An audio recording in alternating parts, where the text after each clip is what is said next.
자, 우리는 지난주에 착한 부자를 나눴습니다. 오늘은 나쁜 부자에 대해서 말씀을 나눕니다. 착한 부자는 성실하게 일을 해서 돈을 번 부자일 것입니다. 아마도 우리나라에서 가장 착한 사람이라고 하면 유리지갑이라고 불리우는 월급장이 될 것입니다. 이들은 세금을 정직하게 내고 또한 낭비하지 않고 사치하지 않고 저축을 합니다. 그 돈으로 옷을 사 입고 그 돈을 아끼고 또 아껴서 집도 구입합니다. 아주 착한 사람입니다. 하지만 야고보는 이런 사람조차도 책망을 받을 수 있다고 경고합니다. 왜냐하면 나같이 깨끗하게 돈을 벌어서 깨끗하게 집을 산 사람 나와보라고 그래 라고 말할 수 있기 때문에 그렇습니다. 예수님은 마태복음에서 이런 사람들에게 말합니다. 마음이 가난한 자가 되어야 복을 받는다고. 여러분, 이 가난한 자에 대해서 마태와 누가는 표현을 달리합니다. 누가복음에서는 그냥 가난한 자입니다. 물질적인 가난함을 말하는 것입니다. 하지만 마태복음에서는 마음이 가난한 자가 복이 있다고 말씀합니다. 마태가 이렇게 마음이 가난한 자라고 하는 수식어를 붙인 이유가 있습니다. 마태복음은 유대인을 위한 복음서이기 때문에 그렇습니다. 여러분, 유대인들은 이방인들을 참 무시했습니다. 자기네가 갖고 있는 그 믿음이라고 하는 것을 들고 이방인들은 결코 하나님을 만날 수 없는 사람들이야. 이방인들을 하나님은 결코 선택하지 않아. 우리만 선택받았고 우리가 하나님을 알아 라고 생각했던 교만함이 이들이 마음의 부자로 자리 잡았던 겁니다. 자기의 믿음, 자기의 경험, 자기의 가치관이 자기를 지금 포위하고 있었고 그 성에 갇힌 유대인들은 그 성 밖의 사람들을 무시하고 그들을 개라고까지 불렀던 것입니다. 이런 사람들에게 예수님이 말합니다. 너희가 마음이 가난하지 아니하면, 다시 말하면 너희가 갖고 있는 그 성을 깨트리지 아니하면 너희는 복을 받을 수 없는 사람이라고 말을 합니다. 여러분은 니체라고 하는 철학자를 알 것입니다. 이 사람은 유태인입니다. 그리고 유대인에도 불구하고 유대교를 버리고 기독교로 개종한 집안입니다. 더 기가 막힌 것은 이 니체의 아버지가 목사입니다.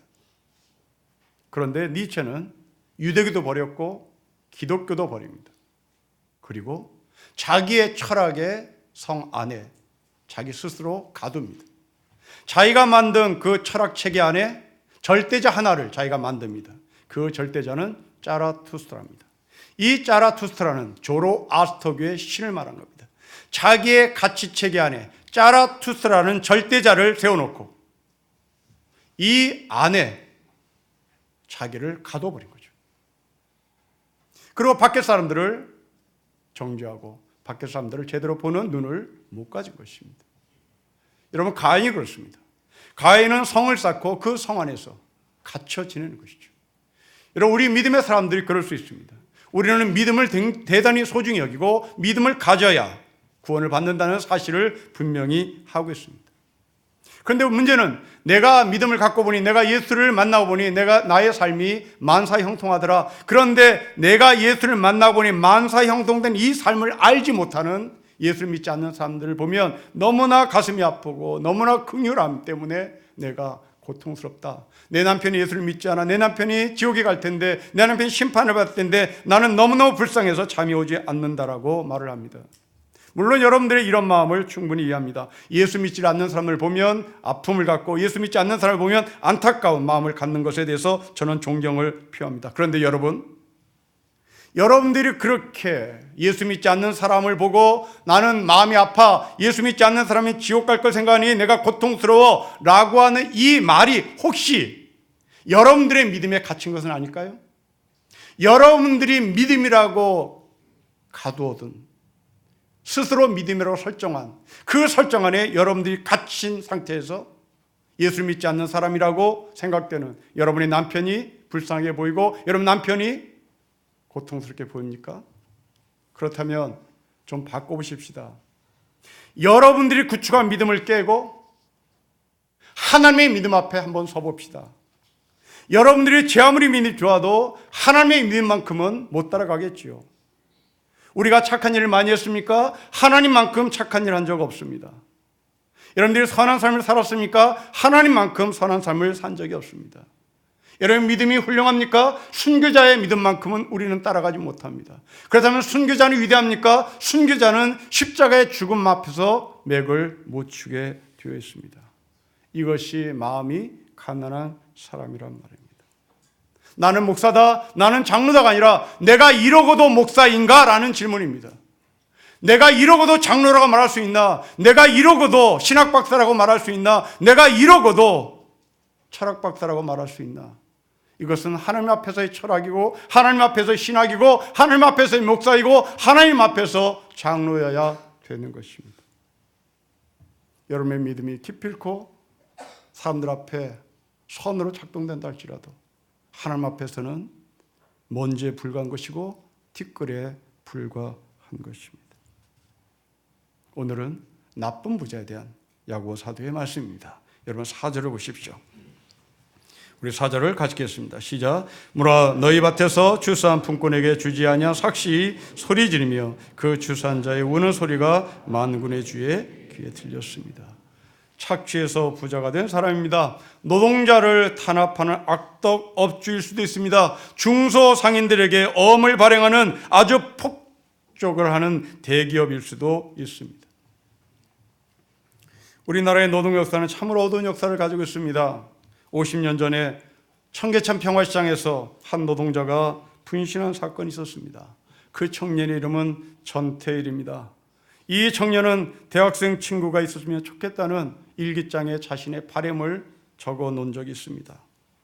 왜냐하면 온통 노동법이 한문으로 기록되어 있기에 한문을 읽지 못했던 이 전태일은 혹시 대학생 친구가 있었다면 그 대학생 친구가 이 한문을 읽어줄 텐데 그리고 이 대학생 친구가 이 한문을 해석해 줄 텐데 라고 생각했던 겁니다. 그 정도로 우리나라의 법은 노동자를 위하여 완벽하게 법을 갖춘 그런 체계였습니다. 하지만 기업주들은 그 노동법에 근거해서 노동자들을 대우하지 않았습니다. 전태일은 밤을 새워가며 그 한문으로 된 노동법을 읽고 법은 이렇게 되는데 왜 기업주는 우리에게 이렇게 대하나? 이것을 고쳐달라고 외쳤습니다. 결국 죽었습니다. 이분의 죽음으로 당시의 정부는 노동자가 이렇게 핍박받는지를 눈으로 직접 목격했습니다. 이후로 우리나라는 정부는 노동자를 위한 권익, 노동자를 위한 권위, 그리고 그들이 받아야 할 복지 혜택을 만들어 가고 있고 지금도 만들고 있습니다.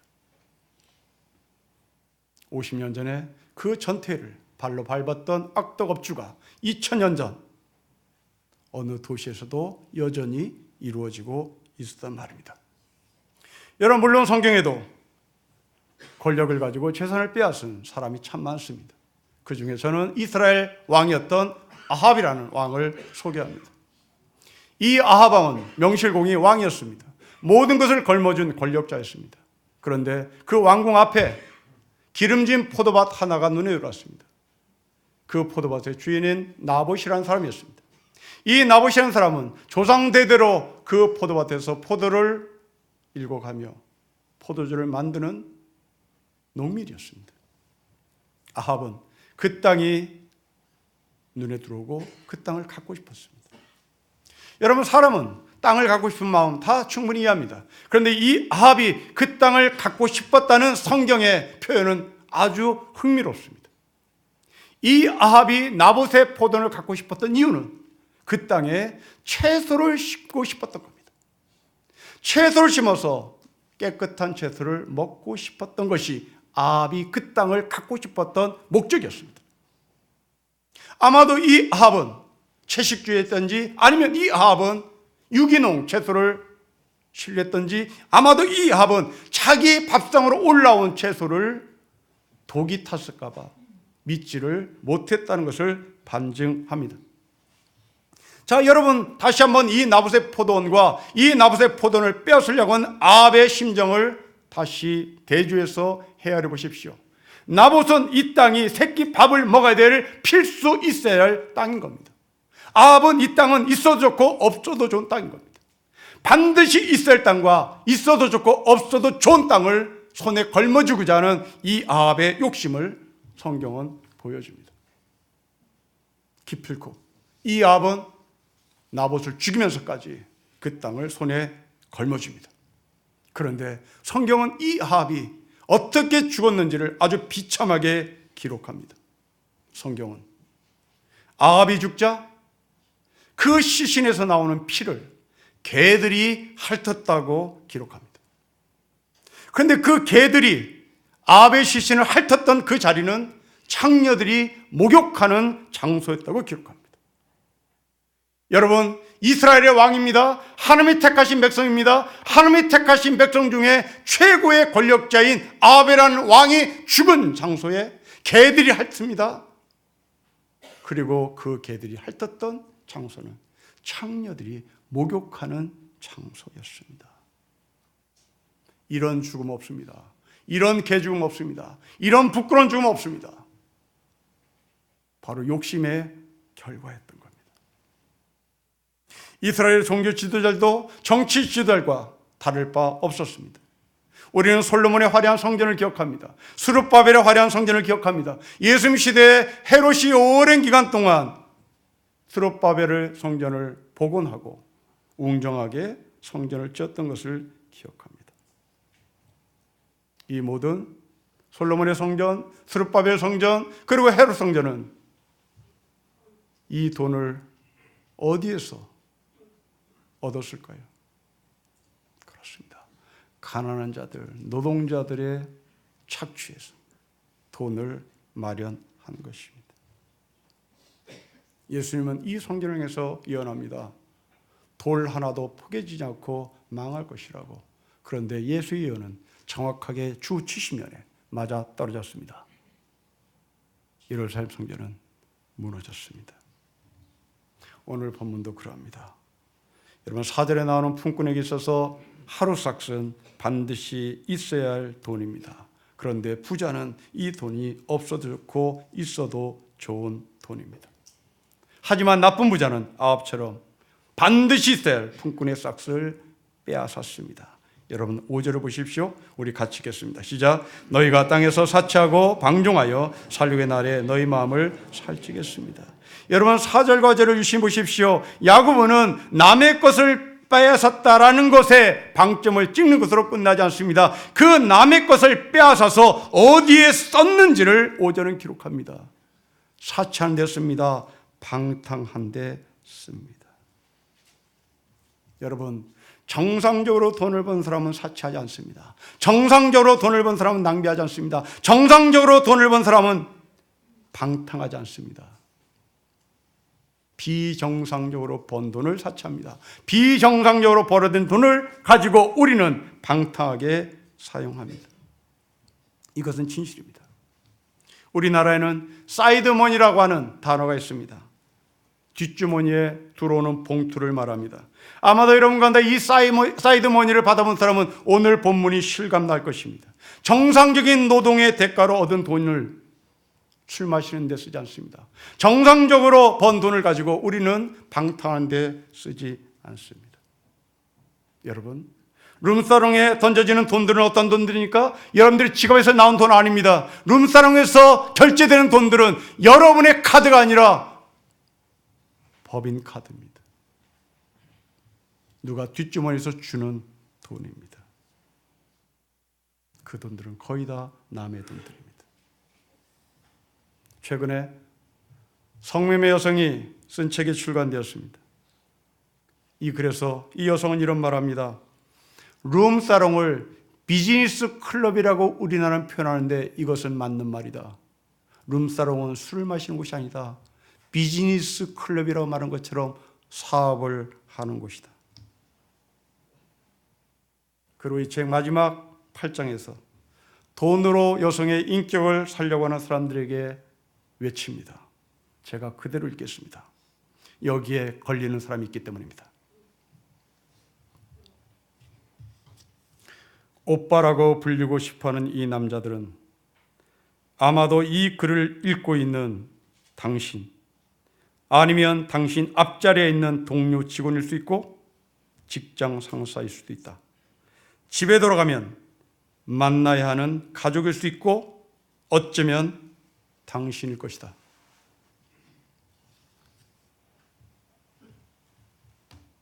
여러분, 그 룸사롱의 돈을 어디서 얻었습니까? 그 성매매 여성을 옆에 끼고 술을 마신 그 돈은 어디에서 나왔습니까? 그게 여러분의 개인 카드입니까? 그 돈은 검은 돈 아닙니까? 그 돈은 지저분한 돈 아닙니까? 그 돈은 썩은 돈 아닙니까? 그 썩은 돈으로 술을 사 마셨습니까?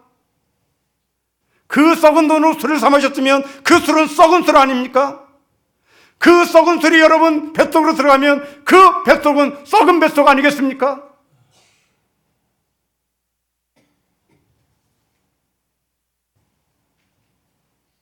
저는 주를 부탁하러 오는 결혼 젊은이들에게 강조하는 점은 바로 여기에 있습니다. 월급을 가지고 사는 훈련을 해라. 월급을 가지고 사는 훈련을 해야 된다.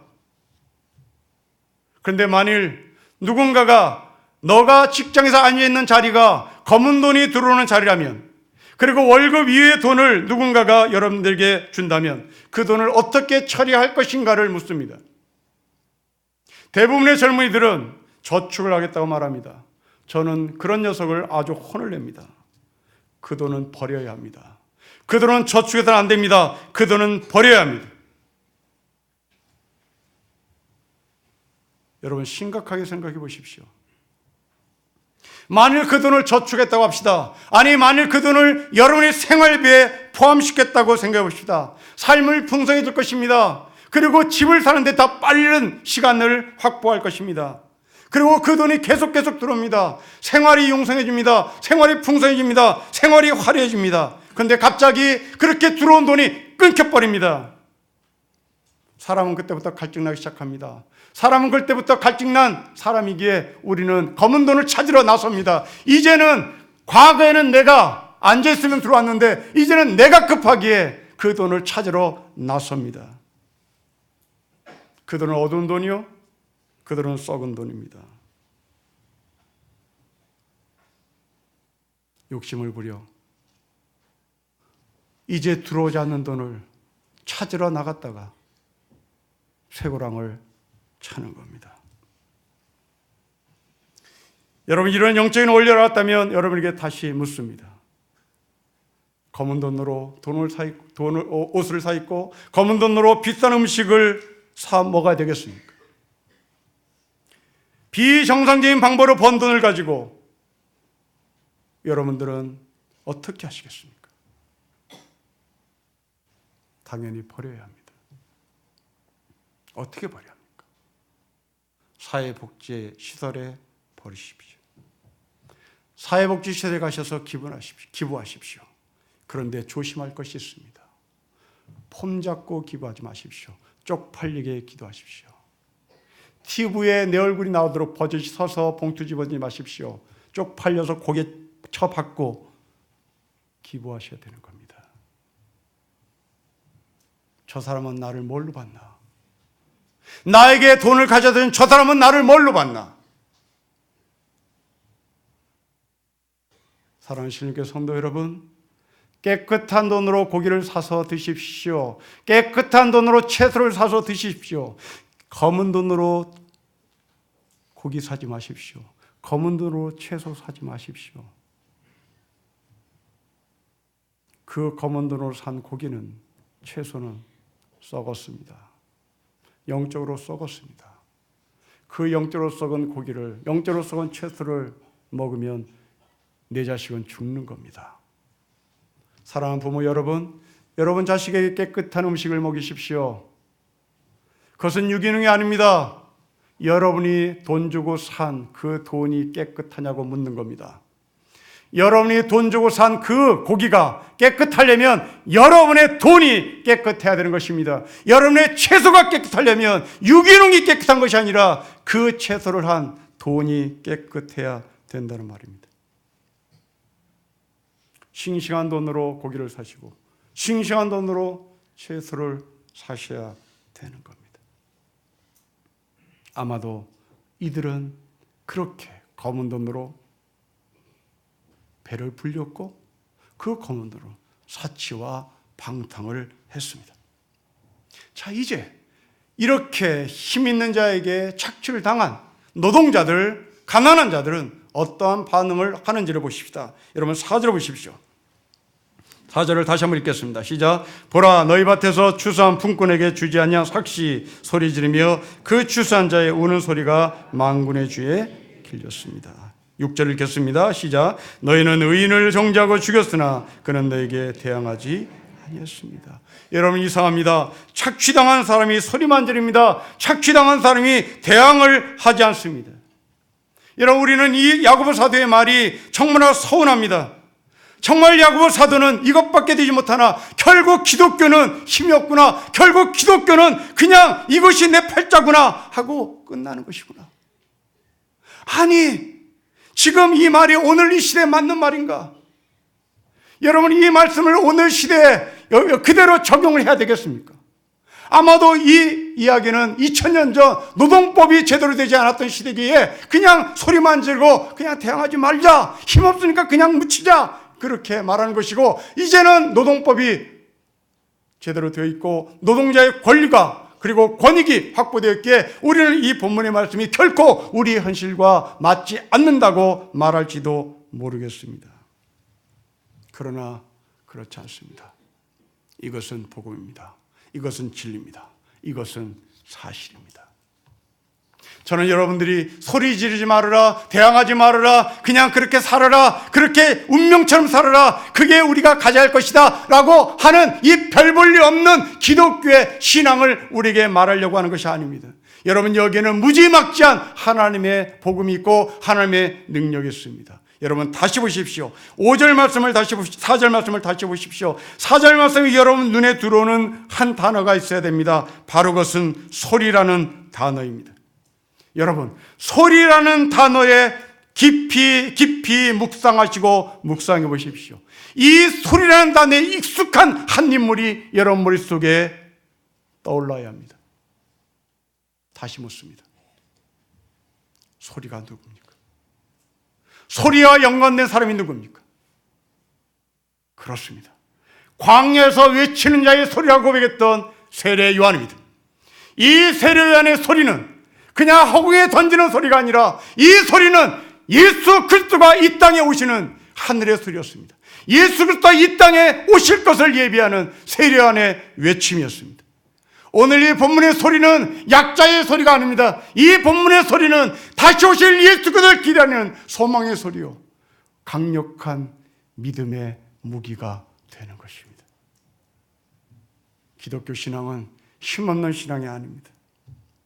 기독교 신앙은 운명을 접어드는 것이 아닙니다. 기독교 신앙이 힘이 없으니까 그냥 그대로 갈자 이렇게 말하는 것이 아닙니다. 이 소리는 다시 오실 예수가 이 땅에 오실 것을 기대하며 소망하는 소리입니다. 여러분, 그렇습니다. 예수 그리스도를 믿는 자들은 나에게 핍박을 가하고 나에게 고난을 주고 나를 짓밟아서 돈을 뺏어간 그 부자들에게 똑같이 안갚음을 하지 않습니다. 왜냐하면 그렇게 될 때 나는 그 힘이 어두운 권력으로부터 나오는 힘이 될 수 있기 때문입니다. 예수의 말씀을 기억해 보십시오. 너희는 눈에는 눈, 너희는 이에는 이라는 소리를 들었으나 나는 너에게 말한다. 너희의 오른쪽 뺨을 때리면 왼편 뺨을 때리라고 내어 놓으라는 말입니다. 여러분, 이것은 자기 희생 아닙니다. 이것은 사람 좋다는 말 들으려고 하는 것이 아닙니다. 여기에는 분명한 이유가 있습니다. 그 이유는 나를 때린 그 자를 심판하는 하나님의 뒷배가 있다는 말입니다. 나의 뒷배는 권력이 아니라 나의 뒷배는 하나님이 있다는 것을 고백하는 것입니다. 예수님은 이 원리를 마태복음 21장에서 소위 포도원 품꾼의 비유를 통하여 우리에게 말씀하셨습니다. 포도원 주인은 모든 완벽한 포도를 갖추고 소작인들에게 소작을 주고 멀리 떠났습니다. 때가 되어 포도 열매를 얻기 위하여 이 주인은 사람들을 보냅니다. 소작인들은 그 사람들을 오는 족족 죽입니다. 이 포도원을 자기가 소유하고 싶었기 때문입니다. 힘으로 밀어붙인 겁니다. 그러자 마지막에 아들을 보냅니다. 이 소작인들은 아들까지 죽입니다. 이 이야기를 마치고 예수님은 아주 강력한 복음을 외칩니다. 너희들이 버린 돌들이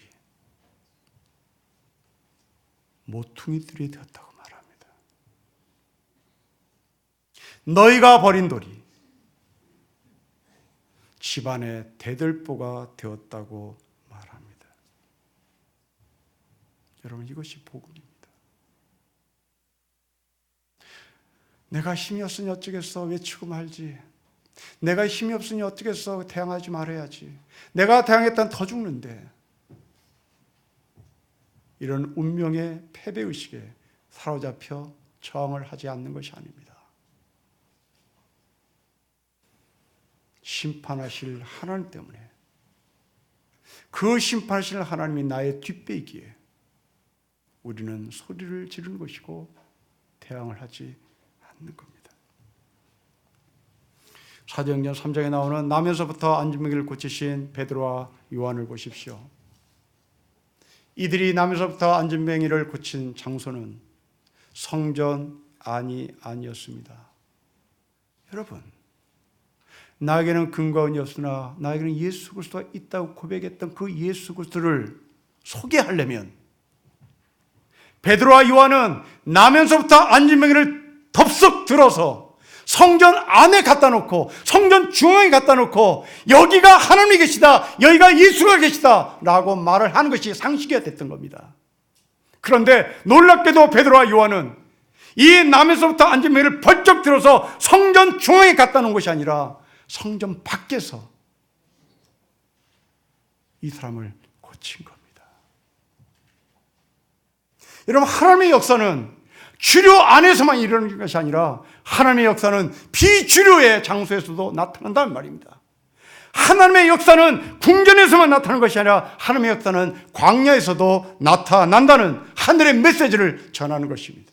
그러기에 광야에 있는 사람들아, 이 광야가 너에게는 절망과 무너짐이 아니라 하늘의 소리를 듣는 자리고 하늘의 음성을 듣는 자리고 그 하늘의 소리를 통하여 예비하실 하나님의 나라가 이 땅에 올 것을 소망할 수 있는 자리라는 것입니다. 모세를 보십시오. 모세가 하나님의 음성을 들었던 장소는 애굽의 궁중이 아니었습니다. 모세가 하나님의 음성을 들었던 장소는 광야였습니다. 바울을 보십시오. 초엘리트입니다.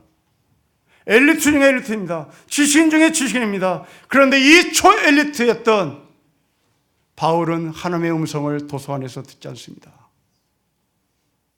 바울은 다메섹 광야 여정에서 듣습니다. 사울아, 사울아라는 소리를 도서관에서, 강의실에서, 연구실에서 듣지 않았습니다.